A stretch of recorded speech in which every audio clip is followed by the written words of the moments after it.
Hi everyone, I'm David Hood. I'm a civil environmental engineer with a good grasp of climate science and the impacts of burning fossil fuels on our atmosphere. The heating of the Earth's atmosphere as a result of infrared radiation being forced back to Earth from interaction with the greenhouse gases is now very obvious. There's no doubt in my mind that we are in a climate emergency. Society at all levels must take serious action now if we are to avoid the worst outcomes of this planetary heating. I mean, extinction of life on Earth as we know it is on the cards. And I'm sure that my guest today, Guy Lane, will agree. I've been doing all the acceptable things in an attempt to achieve change in our current destructive trajectory. I've been signing petitions, sending letters off to ministers. I've interviewed a whole lot of politicians. I've done mild protests, but I get a sense of failure. Nothing much has changed.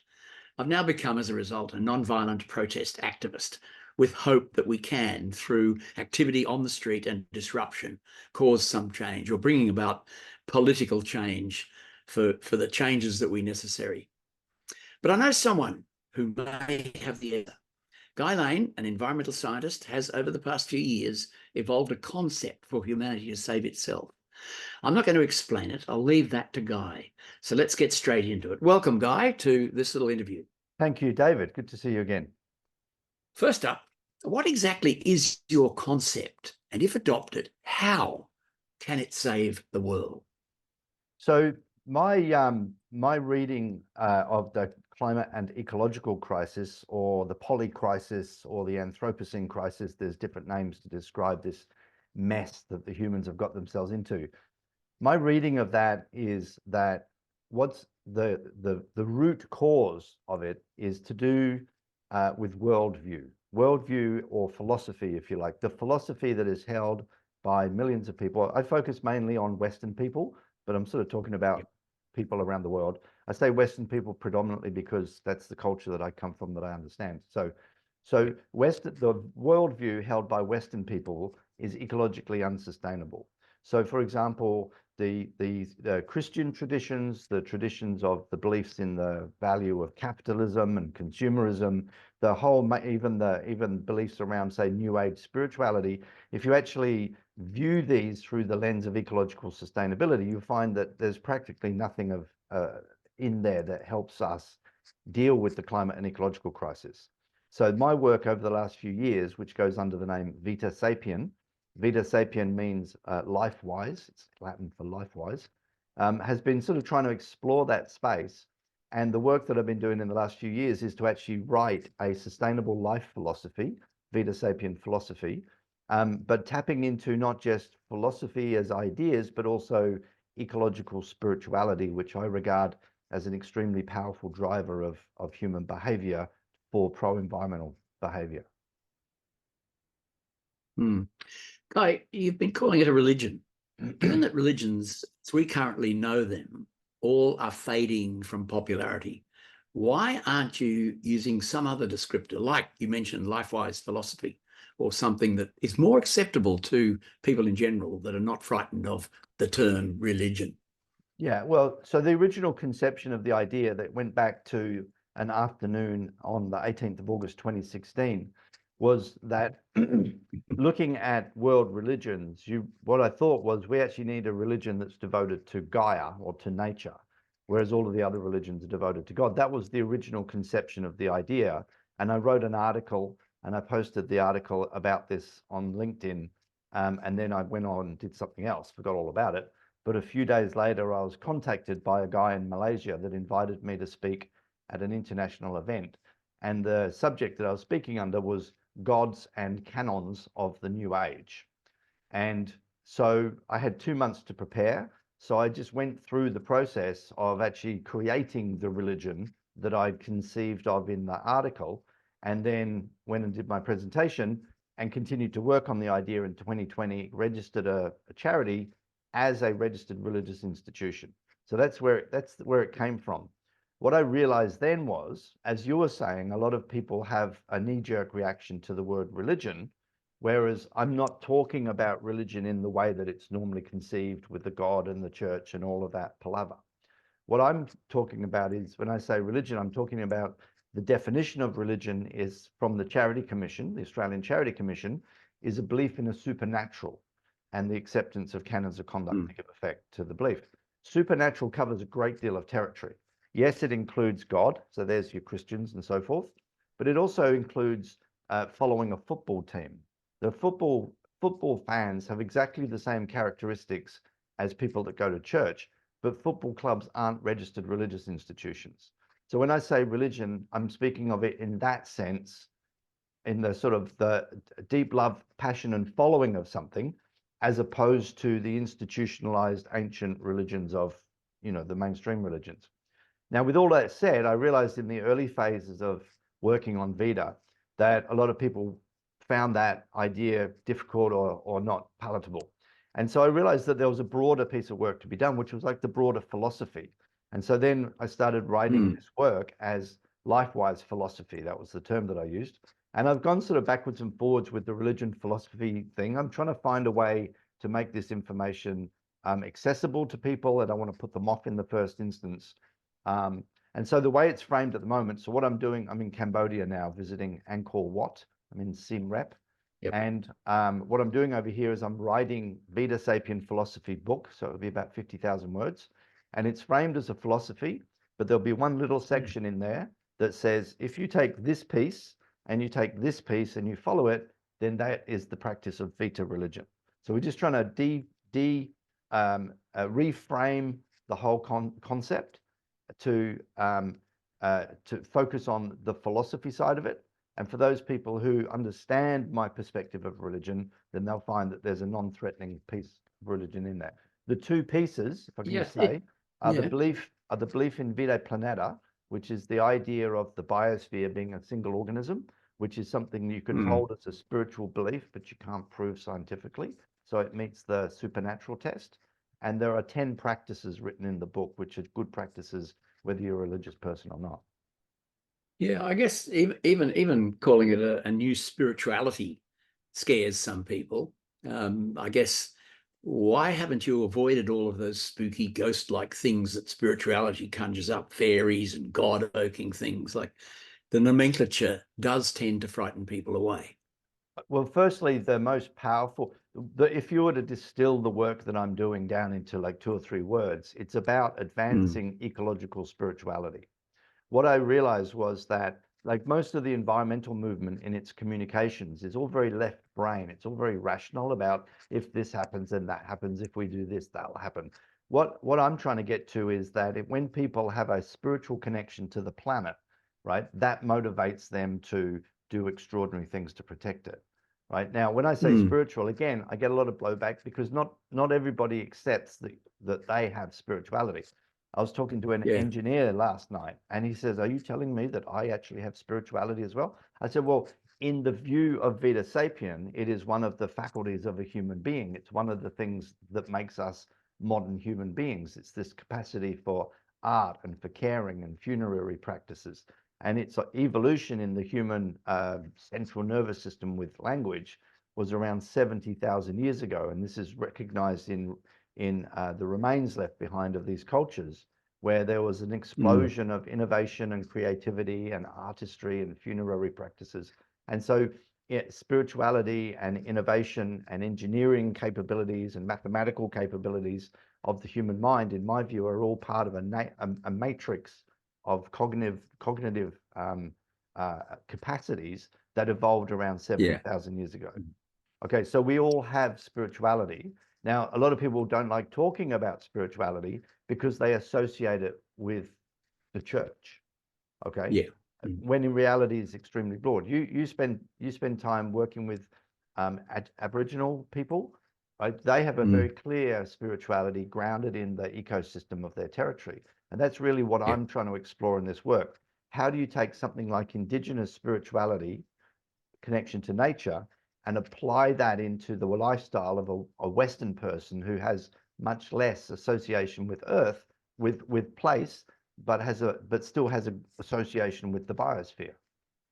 I guess in reading through some of your stuff that I don't get a connection with our indigenous cultures.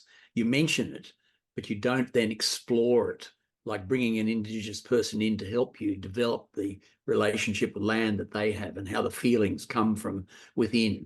and they become part of the land and part of nature. It's very built into their psyche, if you know what I mean. Yeah, yeah.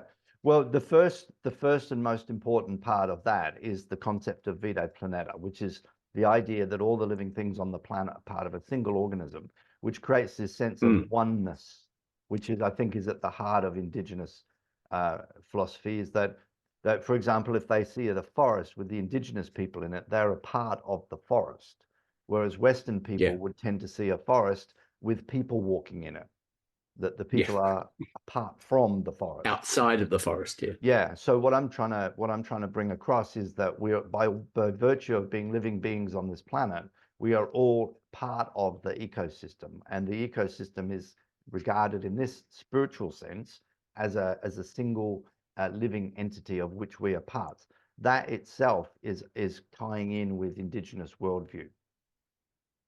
Do you think, I get the sense that you don't have in the your material and the resources you have on the website any indication of Indigenous involvement in what you're doing. Yeah.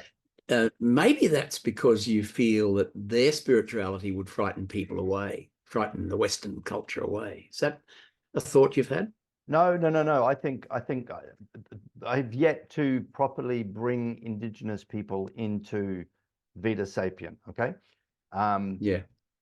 So there's more to be done there. Okay. Now I just want to frame a few things. Good. I've got No, I agree with that. No, I've got a keen eye on marketing, which is why I'm happy to try and find the right words to describe the thing that I'm doing. And so, for example, if I were to start putting up banners of Aboriginal Australian people on the website, it would then basically appear to be an Aboriginal Australian brand, and that's not what it's about. What I'm trying to do is I'm trying to get to the common heart of Indigenous worldview, as opposed to showcasing a particular tribe or culture, right? You don't start blackwashing. That's the other thing as well. So I'm also very cautious about cultural appropriation, and so that's why when I find the way to bring the Indigenous view into Vita Sapien, I'm going to find a way to do it so I'm not ending up stealing ideas or passing off and so forth. So I'm just trying to I'm trying to be very cautious to honor and respect Indigenous people, but at the end of the day, the central philosophy that I'm putting forward is a philosophy that is shared by many people who aren't Indigenous. Okay, I've just talked about it. So it's like, so a lot of Western people, not a lot, a small proportion of Western people resonate with the work that I'm doing because they already think that way. Okay, so what I'm saying is that Indigenous worldview is not the only worldview that sees humans as being part of the biosphere. But a good connection with First Nations people generally around the world, like Canadian, the Inuit people, that sort of thing. You could integrate that in without sort of being seen as an Australian thing only. You know what I mean? Yeah. No, that's right. And I have yet to do that. I have yet to do that, and it's coming. And I've been working on this for 7 years, but sort of full time for 3 years. And every little step forward is kind of hard won. I've got to think through. I've got to bring ideas in. I've got to knead them into the work, so you don't have like these lumps that sit on the outside. And I've yet to find the right people to talk to. And what I was sort of looking for was like an international association of Indigenous people, and that way I'd be able to talk. That way I'd be able to speak about indigeneity as a broad concept, as opposed to the specifics of an individual culture. Yeah. You mentioned names before, and you seem to use a lot of strange terms to people. Things like Imperium, Vita Planeta, Pananima, Rapid, Massic, Opening, Latent Vitans, Syzygy, The Flux, Earthity, Vetan, Chivalry, Verdant Age, and so on. You've been reading the book. These terms are mostly unknown to people. Yeah. Why are you using them? Because people would read it and say, oh God, no, I'm not interested in that. So is there another way of approaching it that doesn't sort of frighten people away with new terms? So firstly, when I started working on this concept, the idea of a Gaia-based religion or a Gaia-based philosophy, what I realized was that the Gaia, the expression, comes with a lot of baggage. It comes with a lot of hippie baggage. It comes with a lot of cultural history. There's a whole bunch of different people talking about it. What I wanted to do from the outset was to create this idea with a whole new brand, a whole new conception, that when you come into Vita Sapien, what's written in the book, it's all new, okay? There was also concepts that were important that didn't have a name that I gave a name to. So ecophany, for example, we talked about ecophany, is this idea of a spiritual awakening to nature, and it's formed from the word ecological and epiphany. That word, incidentally, I started using in 2016. I found recently it's found its way into a peer-reviewed anthropology science paper. And the title is From Ecophony to Burnout. And it's an anthropologist who joined a climate activist group, right? And went through the whole emotional awakening to climate and the planet, which is the ecophany, and then went into the game that you're in, got involved in, the street protests, and eventually got burned out and sat down and reflected and wrote a peer-reviewed science paper. So the term ecophony has now actually found its way into academic language, if you like. That was via, not the masses yet. No, that's fine. So the concept of ecophany was the idea that when people have a spiritual awakening to nature in its various forms, that prompts them to start acting on behalf of nature. So the work that we're trying to do with Vita Sapien is to foster ecophany in individuals, to try and create the conditions where they have that. But in order for that to have effect in changing the outcome of the planet, it needs to be done very fast. So that's rapid ecophany, and it needs to be done en masse, fostering rapid mass ecophany. So the words are unfamiliar, but when you read through the book and you open yourself to the work, then you'll come to understand it, and you'll realize that that is the right terminology. Okay. Yes, I know, and I certainly understand it, having read lots of your work.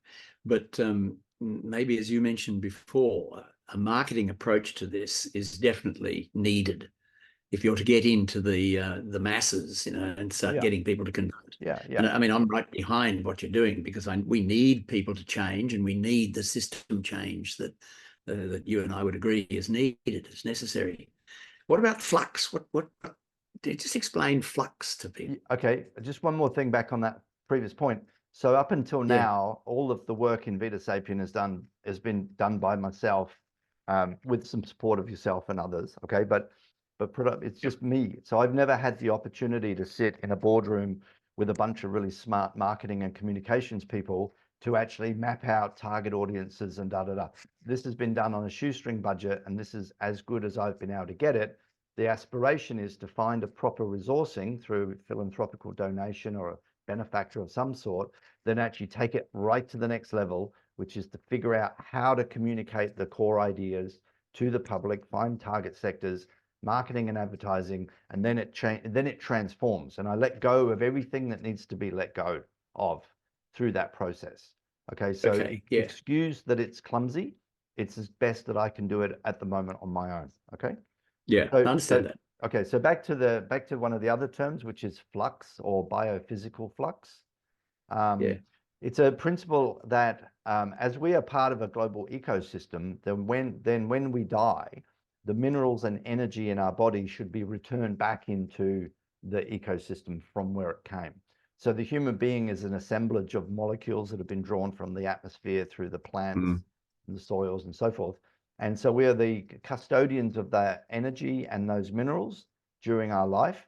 But the idea is that a Vitan burial would involve some process by which you would basically be interred back into the soil, that your body would break down. Oh, not the greatest word to use, David, but that's what was got in mind. And so the standard green burial, like I'll give you an example. My father passed in 2005, and his process was the opposite of what I'm talking about. So father's ashes remain in a plastic bucket on my shed in Noosa. I tried to sprinkle some in the Cleveland Bay off the back of my mate's catamaran, but the wind blew the ashes in my face, so we gave up on that. Okay, and also when he was cremated, he was put in it was like a plywood casket with little plastic gold handles, and he was wearing polyester. And so we basically, and he was combusted using gas. So that whole process was ecologically unsustainable in as many ways as you can think. Agreed. Yep. And the poor bugger now sits still in the plastic bucket. So imagine that is what we should not be doing from a Vitan funerary perspective. We can still compost him, put him back into a soil somewhere. Absolutely, yeah. And there's processes. There's a company called Recompose, which has got an advanced high temperature composting process.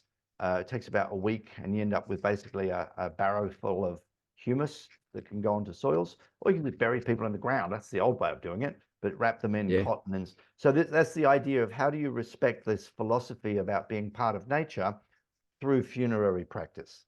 And the idea is that the body breaks down and goes back into the flux. And the flux is basically the biophysical molecular movement of molecules and minerals going through the soil. So back to your entropy sort of idea that a structure has low entropy, but when that structure is dissolved, it has high entropy. So basically your body is broken apart into its molecular form, releasing its energy into the high entropy space from which order and plant life grows out again. That's the idea. Yeah. Okay. Yeah. What about syzygy? Well, that's not my word. That is a I know it's not your word. Cosmology, and so syzygy is the alignment of three astronomical bodies like the sun, moon, and the Earth on a full moon, for example. Back to marketing, and this is where you will need marketing. You talk about having 53 million latent Vitans out there in the world. Yeah. Where did you get that figure from? And can you explain how you would mobilize them? Because in that 53 million Western latent Vitans are bound to be coal barons and wealthy fossil fuel executives. How do you convert them? Yeah. So, okay. So firstly, when I was putting the paperwork in through the Charity Commission, one of the questions they gave me was, how many followers of the Vitan religion are there? Well, which is a bit unfair because we haven't even started the Vitan religion. Yeah. So I said, look, I've got a small network of people that, listen to what I say, call them followers or not. I can't answer that. But I said, I conceive that the work that I'm doing, the nature of the work that I'm doing will have an audience in the West, in Western adults. And one of the frames of reference that I use is called cultural creatives. It's a work from 2000. A couple of sociologists worked on this, working with the American EPA, looking at messaging for people for environmental issues. And they found that there were basically three psychographics in American culture. A psychographic is a way of seeing the world, right? So most 55% were moderns. These are people for whom they see the world as just fine the way it is. They're really good with finance. They live modern Western lifestyles. Around 15% were conservatives, not political conservatives. This is the psychographic conservative, who sort of tend to hark back to the old times. But then around 35% were cultural creatives. And the cultural creatives were people whom there's a little questionnaire in the back of the book. And if you answer 19 out of the 20 questions in the affirmative, that you're a cultural creative. And it's like, do you care about the environment? Do you care about women? Do you care about indigenous people? Are you prepared to make sacrifices in your life to achieve a better world? Okay, so that's the class of people. So my thinking was a quarter of the cultural creatives, just to create a number, a quarter of the cultural creatives would love this work and would adopt it as their primary life philosophy. Let me just address that life philosophy idea. The work that I'm doing is framed around the concept of Stoicism.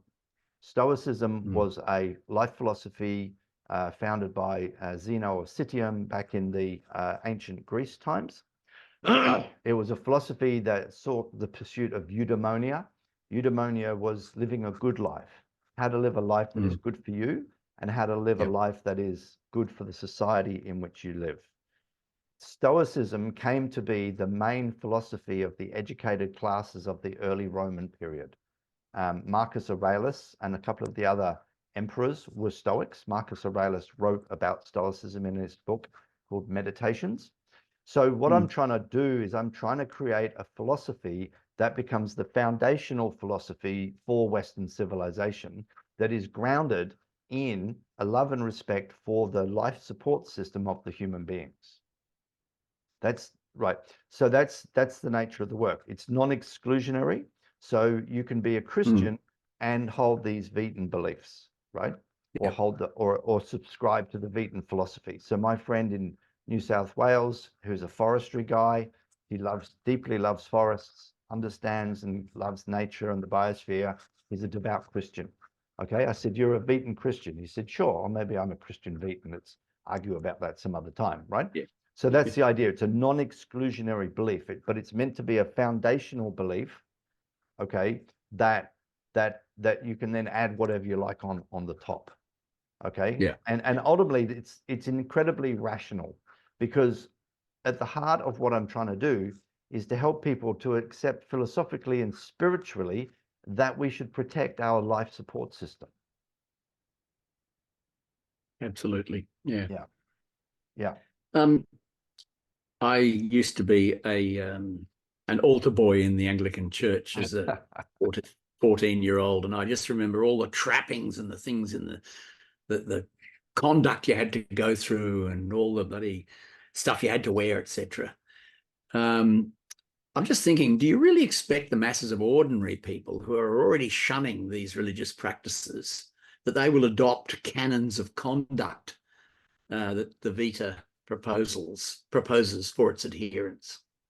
Well, firstly, it's not important whether they look at that. I call them practices, not technically. Practices, yeah. Technically, in the definition from the Charity Commission, Of they're course, yeah. canons of conduct.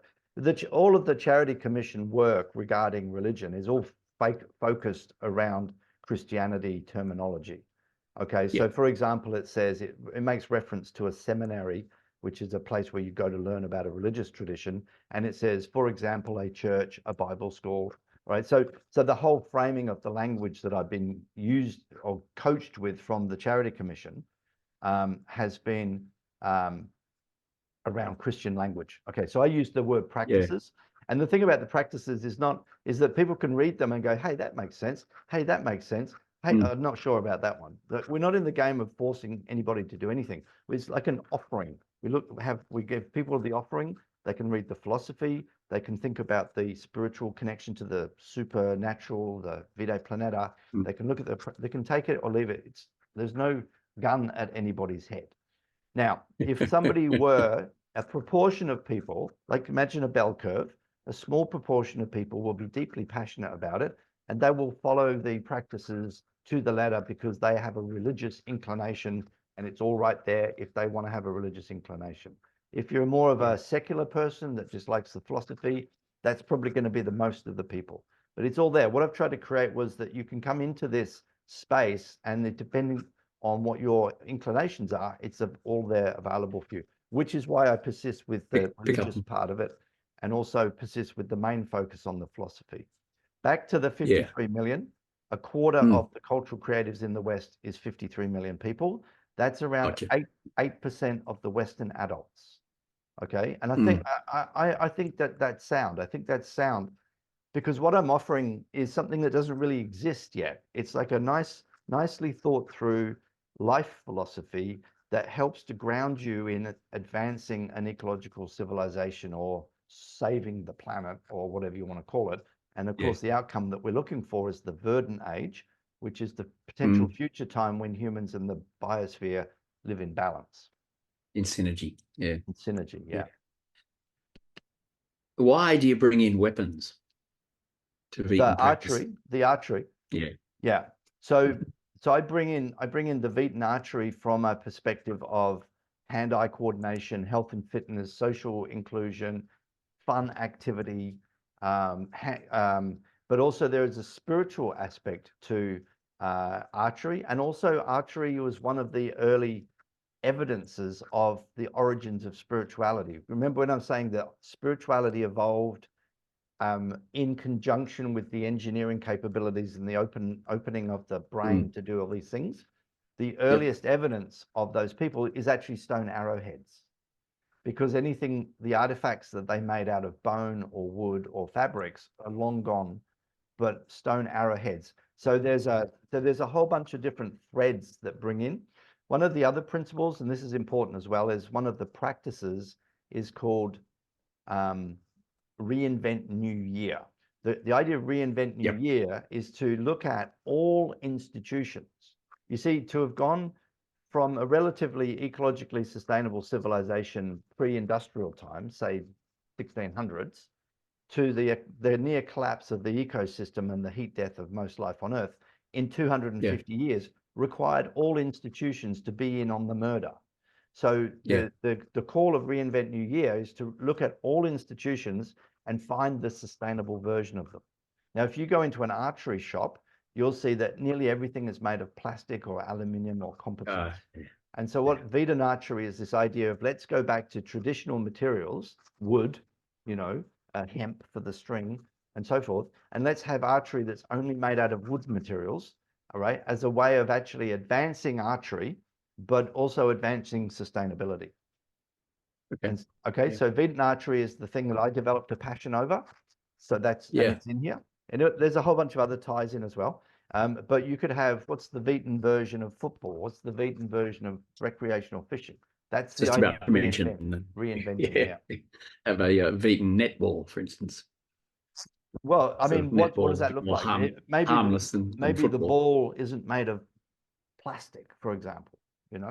Yeah.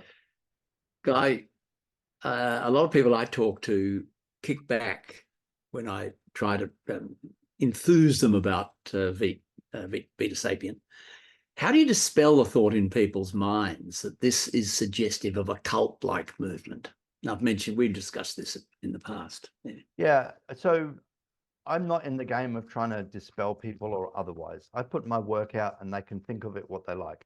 The people that think of this as a cult are not going to be the sort of people that are in the 8% of the Western adults. So I'm really not that worried about it. I got a pretty thick skin, and so it's not something that I worry about. The people who talk about this as a cult normally do it as a dismissive tongue-in-cheek sort of thing, like, get out of my face, you cultist, right? I'm not interested for whatever reason, and here's a small insult for you as you leave the door. I don't care about that. Okay. A cult really is when you take a spiritual philosophy that is advanced by an individual, and when that individual is the object of devotion of the spiritual movement. And they typically are charismatic and authoritarian. Now, I can be charismatic sometimes and occasionally authoritarian, right? But that's, you know, but I'm not advancing a spiritual belief that that comes from me. I'm simply a messenger. I don't want them to worship me. I don't want them to worship Vita Sapien. I want them to worship the planet. And I don't even like the word. I don't even like the word worship. Honor and respect to the planet. Okay, I'm just the guy that stumbled across this and wrote it down and put the effort into bring it forward. This is about connecting people spiritually and intellectually and emotionally to the well-being of the biosphere. Okay, so it just simply isn't a cult. Now, one thing people will say is, oh, I look at your website and it's your face everywhere, you know, it looks cultish because it's you. Like I say, I've done this on the back of my own dime. I don't have a videography team with half a dozen actors to choose from, and I'll get them as I've got the resources. I want to do some of the direct communication, but other communication will come from other people, and including some of my avatars. You know, I have a penchant for online I've seen some of them. Yeah. So how are you going on? How are you going on that front of actually mobilizing the resources that you need to get this out there? Oh, really get it. Thoroughly unsuccessful. So when I was at COP28, I went in pursuit of Twiggy Forrest. He had a boat in the marina. And after I did the Vita Religion launch at COP28, I was like really zonked. I had a glass of wine and then off on the adventure, got to the ship, got the captain out of bed, who agreed to give me a contact number. So I pursued Twiggy. I met one of Twiggy's men online. Nothing's come from that.